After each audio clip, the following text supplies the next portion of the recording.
Hello friend, welcome back once again. This is Moinak. तो friend, सबसे पहले आपको जो है दीपावली का हार्दिक शुभकामना। ठीक है, तो आई होप आप लोग अच्छे से एंजॉय कर रहे हो और साथ में पढ़ाई भी कर रहे हो, बिकॉज एग्जाम आ रहेगा इस मतलब इंजॉयमेंट के साथ पढ़ाई भी करिए। तो देखो मैंने तो देखो मेरा वीडियो के नीचे कमेंट में आता है कि भाई साहब ये बताओ कि अरिथमेटिक कैसे इंप्रूव करो, मतलब अरिथमेटिक नहीं हो रहा है, अरिथमेटिक इंप्रूव कैसे करो। देखो मेरे पास यहाँ पर लिस्ट है, मैं यहाँ पे हर एक चीज बताऊंगा। ठीक है, देख सकते हो मेरे पास एक हायरार्की में लिस्ट है। तो मैं विथ लॉजिक डिटेल एनालिसिस यहाँ पे बताऊंगा कि आपको अरिथमेटिक कैसे करना चाहिए। तो मेरा रिक्वेस्ट है, प्लीज वीडियो को जो है मतलब स्किप करके मत देखना। चाहो तो आप वीडियो का स्पीड 1.5x में करके देख सकते हो। ठीक है, और वीडियो को पूरा वॉच करिए, तब भी जाके आपका डाउट क्लियर होगा कि अरिथमेटिक कैसे करना चाहिए। ठीक है, बिकॉज मैंने जो खुद किया वही आपके साथ शेयर करूंगा। ठीक है, किसी का सुन के मैं आपके साथ नहीं शेयर करूंगा। देखो सबसे पहली बात, बैंक एग्जाम क्रैक करने के लिए आपको प्री और मेंस दोनों ही क्लियर करना पड़ेगा, तब जाके आप बैंक का नौकरी आपको मिलेगा। तो देखो बिना अरिथमेटिक के तो आप जो है प्रीलिम्स एग्जाम क्वालिफाई कर सकते हो, अगर आपका इंग्लिश और रीजनिंग बहुत ज्यादा स्ट्रांग है तो। बिकॉज क्या है, प्रीलिम्स में 25 नंबर जो है स्पीड मैथ आते हैं। 35 में से आपको पता होगा 25 में स्पीड मैथ आते हैं। तो अगर आप 25 आउट ऑफ 25 कर लोगे तो आपका जो है प्रीलिम्स तो क्वालिफाई हो जाएगा। बिना अरिथमेटिक प्रीलिम्स हो जाएगा, बट मेंस नहीं होगा गाइस।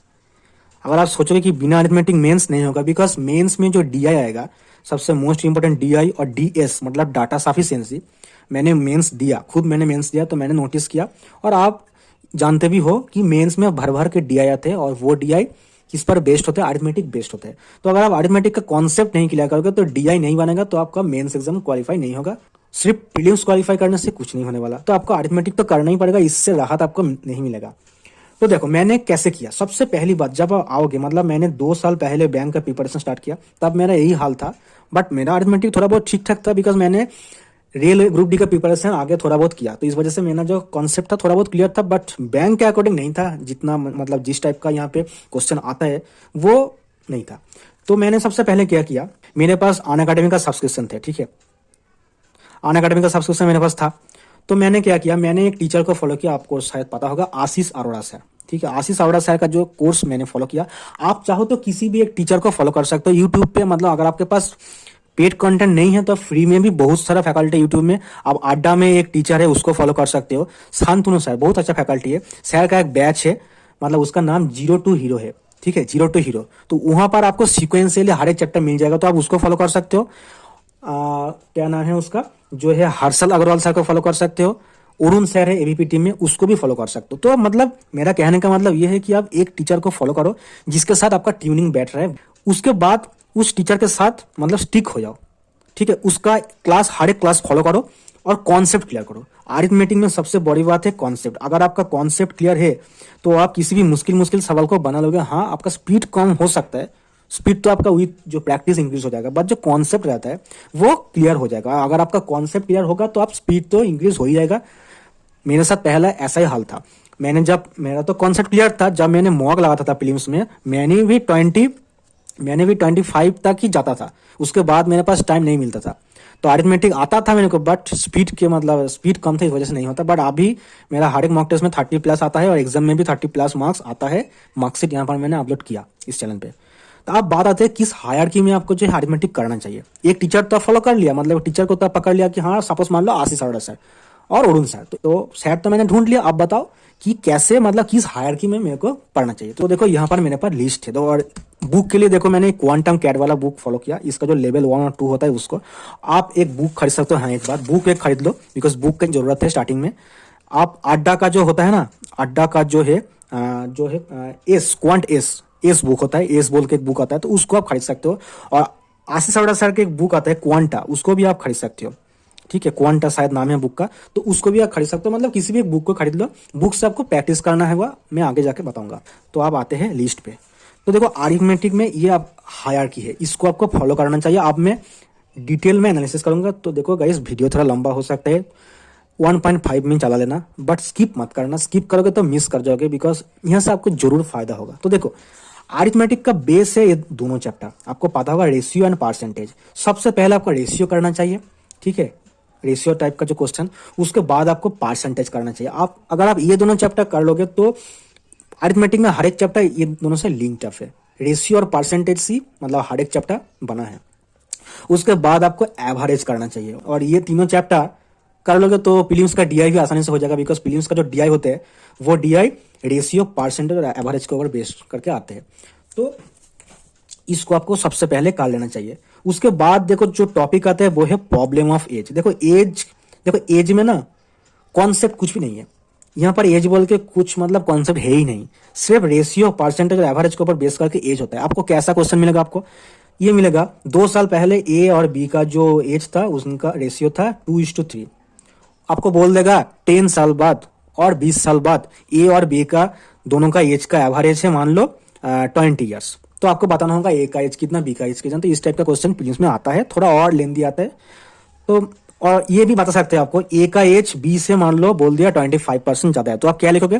25% मतलब 1/4, मतलब यहाँ पे 4 लिखोगे, यहाँ पे एक ज्यादा मतलब 5 लिखोगे। तो आप देखो रेशियो यहाँ पे परसेंटेज लग रहा है और यहाँ पे एवरेज लग रहा है। तो आप अगर आप तीनों चैप्टर को कर लोगे तो एज आसानी से हो जाएगा। उसके बाद देखो मिक्सचर एंड एलिगेशन, कुछ नहीं है मिक्सचर सिर्फ आता है रेशियो से और कुछ नहीं। रेशियो और परसेंटेज ये दोनों से मिक्सचर होता है, आपको पता होगा मिक्सचर एलिगेशन ऐसे करता है, ठीक है।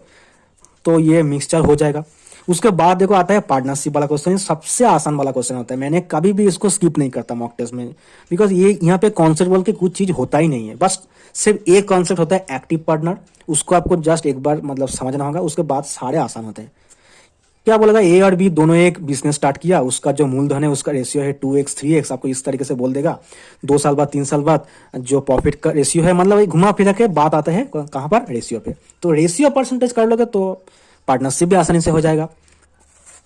उसके बाद गाइस मैं आखिर में बताऊंगा प्रैक्टिस कैसे करना होगा आपको। तो वीडियो थोड़ा लंबा हो जाएगा, देखिए आपको फायदा होगा गाइस। अभी मैं बता रहा हूं आपको किस हायरार्की में करना चाहिए चैप्टर। उसके बाद देखो आता है प्रॉफिट एंड लॉस। यहाँ पे देखो प्रॉफिट एंड लॉस भी रेशियो और परसेंटेज के ऊपर बेस करके होता है, बस थोड़ा यहाँ पे जो नया चीज ऐड होता है वो है cost price, selling price, profit and loss, और कुछ नहीं। बाकी सारे कॉन्सेप्ट रेशियो एंड परसेंटेज से आता है। प्रॉफिट क्या होता है? प्रॉफिट होता है आपका सेलिंग प्राइस मतलब कॉस्ट प्राइस, और लॉस क्या होता है? लॉस होता है मतलब कॉस्ट प्राइस मतलब सेलिंग प्राइस। बस ये दोनों कॉन्सेप्ट होता है और कुछ नहीं होता है यहाँ पे। बाकी सारे मतलब इजी होते हैं, प्रैक्टिस जरूरत है और कुछ नहीं। उसके बाद देखो उसके बाद ही करना चाहिए आपको डिस्काउंट, बिकॉज इससे डिस्काउंट लिंक्ड है। यहाँ पर तो आपको cost price, selling price, profit and loss तो मिल जाएगा, उसके साथ डिस्काउंट तो ऐड हो जाएगा, उसके साथ और एक नया टर्म मार्केट प्राइस आपके साथ जो है मतलब इस चैप्टर में ऐड हो जाएगा, ठीक है। तो इसके बाद डिस्काउंट करना चाहिए, बिकॉज प्रॉफिट एंड लॉस करोगे तो डिस्काउंट इजीली हो जाएगा, इससे डिस्काउंट लिंक्ड है।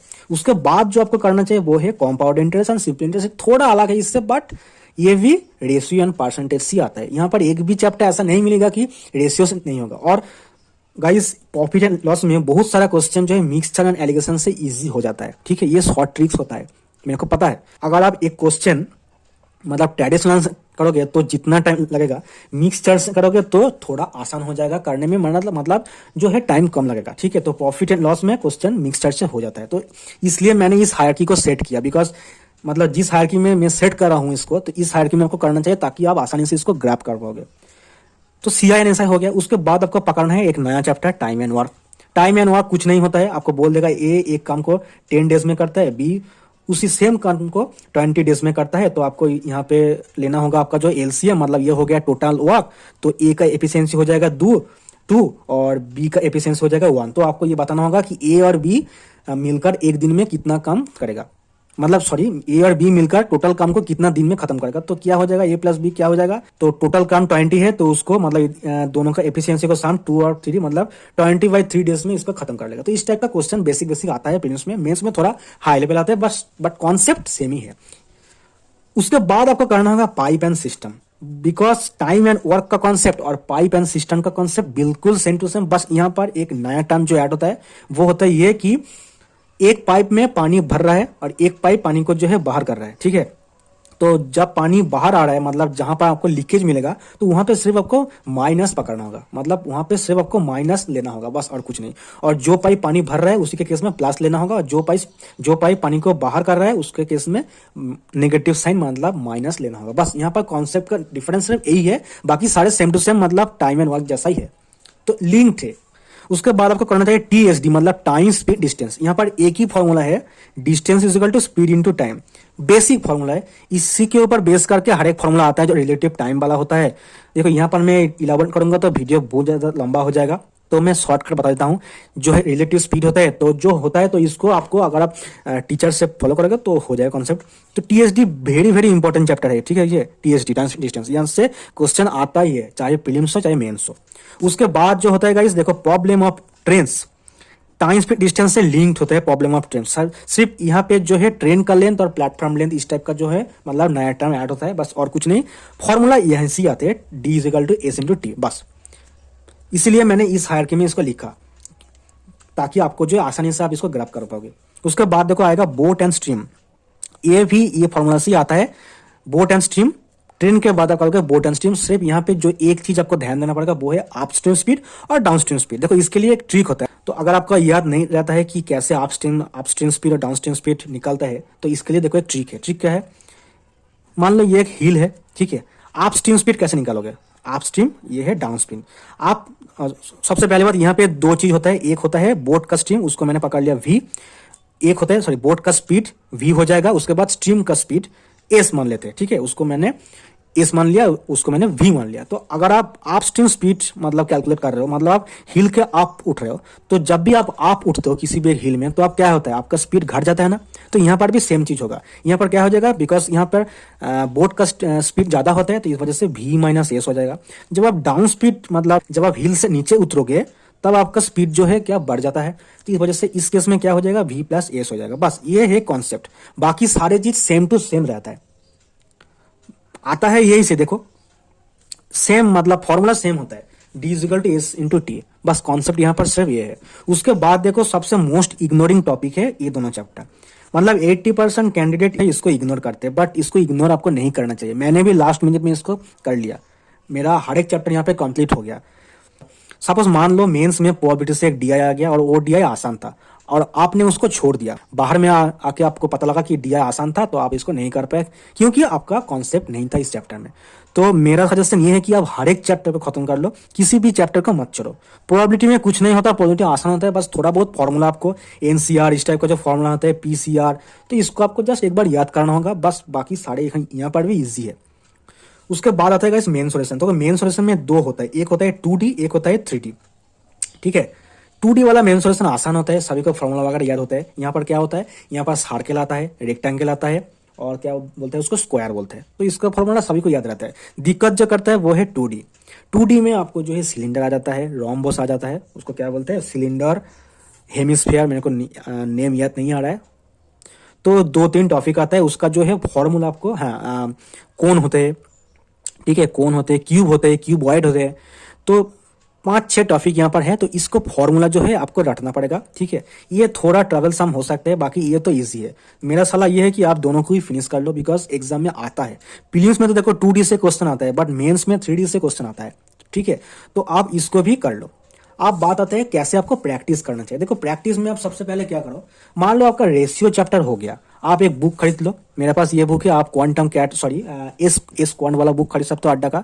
और अगर आपके पास किसी भी एक बुक है तो आप बुक से कर सकते हो, बट अगर आपके पास बुक नहीं है तो आप मतलब ऑनलाइन से भी कर सकते हो। बट बुक से करना अच्छा है, बिकॉज स्टार्टिंग में बुक से करना अच्छा रहता है। बिकॉज बुक में क्या होता है, मतलब एक टाइप का क्वेश्चन, मतलब बुक में क्या होता है, हर एक टाइप का क्वेश्चन आपको मिल जाएगा एक ही प्लेटफॉर्म में, तो आपको इधर उधर भटकना नहीं पड़ेगा। तो आप मान लो रेशियो चैप्टर आप खत्म कर लिया, तो आप क्या करो, तो चैप्टर आप किसी भी एक टीचर से मतलब कॉन्सेप्ट क्लियर कर लिया, उसके बाद बुक खोलो, बुक में जितना भी मतलब जितना क्वेश्चन है सभी क्वेश्चन को फिनिश कर लो। उससे क्या हो जाएगा, हर एक टाइप का क्वेश्चन से रूबरू हो जाओगे। उसके बाद क्या करो, परसेंटेज में सेम चीज, परसेंटेज को खत्म कर लो। परसेंटेज खत्म करने के बाद परसेंटेज का क्वेश्चन सॉल्व करो, बट यहाँ पर कंडीशन एक, जब आप परसेंटेज क्वेश्चन सॉल्व कर रहे हो ना, मतलब परसेंटेज का तो क्वेश्चन आप सॉल्व कर ही रहे हो, उसके साथ रेशियो का 2-4 क्वेश्चन सॉल्व करो। उससे क्या हो जाएगा, उससे ये हो जाएगा कि आप कॉन्सेप्ट नहीं भूलोगे। बिकॉज क्या हो जाएगा, मान लो आप करते करते आप आ रहे हो, जब आप यहाँ पर आओगे तो आप भूल जाओगे कि एवरेज का कॉन्सेप्ट क्या था, परसेंटेज कॉन्सेप्ट क्या था। तो स्ट्रैटेजी आपको ये होना चाहिए कि आप जिस चैप्टर को कर रहे हो उसके पहले वाला चैप्टर को 2-3 क्वेश्चन प्रैक्टिस करते रहो।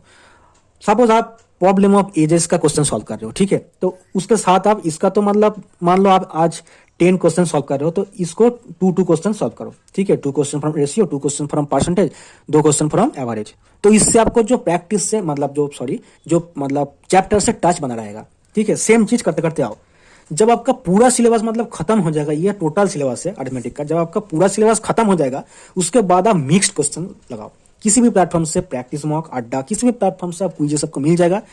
मॉक से सबसे इंपॉर्टेंट तो मॉक होता है, मॉक में भी आपको मिल जाएगा। मॉक से आप जो है मिक्स्ड क्वेश्चन अरिथमेटिक प्रैक्टिस करो। कॉन्सेप्ट क्लियर करने के बाद जब आप मिक्स क्वेश्चन प्रैक्टिस करोगे तो उससे आपको स्पीड इंक्रीज हो जाएगा। कॉन्सेप्ट से तो आपका क्वेश्चन नहीं अटकेगा, क्वेश्चन तो आप हर एक क्वेश्चन सॉल्व कर लोगे। जो दिक्कत आती है वो है स्पीड वाला।